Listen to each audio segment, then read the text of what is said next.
밑줄 친 이 시기 동아시아 각국의 경제 상황에 대한 설명으로 옳은 것만을 보기에서 고른 것은 이라는 문제입니다.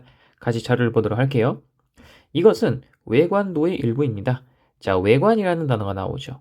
자, 외관은 조선시대에 조선 내에서 일본인이 잠시 이제 머무를 수도 있고 또 상거래를 할 수 있도록 허가를 받은 공간이 되겠습니다. 자, 계속해서 볼게요.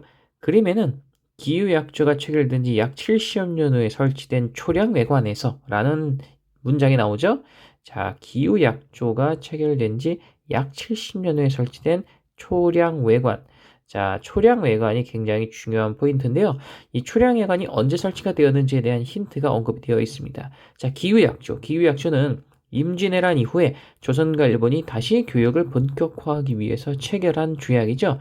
이게 이제 1609년에 체결이 되었고, 이로부터 약 70년 후에 초량외관이 설치되었다라고 친절하게 초량외관이 설치된 시기까지 힌트를 주고 있습니다.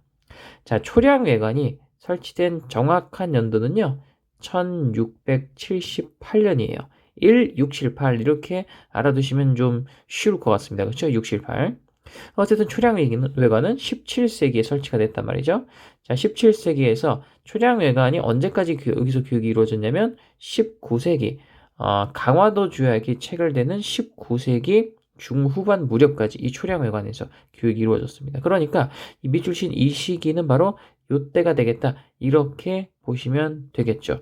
뭐 좀 더 정확히 이야기를 하자면 초량외관이 처음 설치된 게 1678년이고요. 이게 이제 완전히 폐지된 게 강화도 조약이 체결된 1876년이니까 뭐 요렇게도 우리가 이야기를 할 수 있겠네요. 요 시기에 동아시아 각국의 경제 상황인데 이 시기는 조선은 뭡니까? 조선 후기가 되겠습니다. 조선 후기. 그리고 이때 중국은 1678년부터 1876년은 명백한 청대가 되겠죠. 그리고 일본 어떻습니까? 일본. 자, 일본은 에도 막부 시기가 되겠습니다. 에도 막부 시기. 물론 뭐 1868년부터는 메이지 정부긴 한데 어쨌든 거의 대부분의 시기가 에도 막부 시기에 해당이 된다. 이렇게 볼 수 있겠죠. 그래서 우리는 조선 후기, 중국은 청대, 일본은 이제 거의 에도 막부 시대에 해당이 되겠구나. 이렇게 참고하시면 되겠죠. 요 시기에 경제 상황이 어떠했느냐라는 것을 묻고 있는 문제가 되겠네요. 자, 그러면 우리 같이 보기를 보도록 하죠. 자, 기억 보겠습니다. 한국. 자, 청해진이 설치되었다. 청해진은요, 언제 설치됐습니까?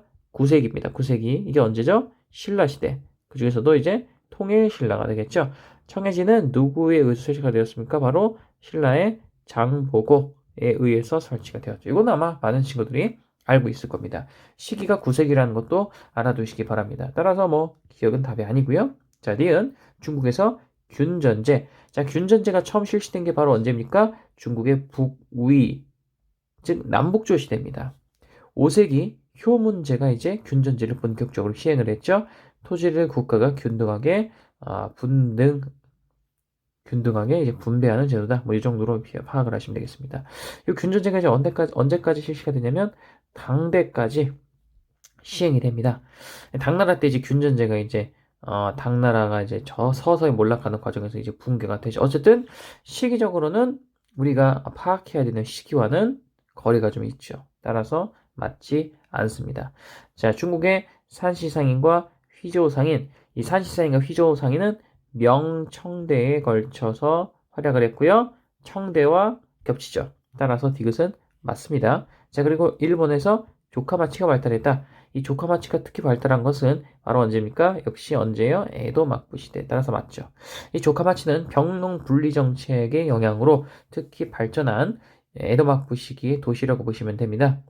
이게 뭐 에도 막부 시대에 처음 등장한 건 아닌데요. 에도 막부 시대에 특히 크게 발전했다. 다이묘의 성 주변에 형성된 도시다. 이렇게 보시면 되겠습니다. 주로 이제 존인과 무사들이 거주를 했던 지역이죠. 따라서 정답은 5번이 되겠습니다.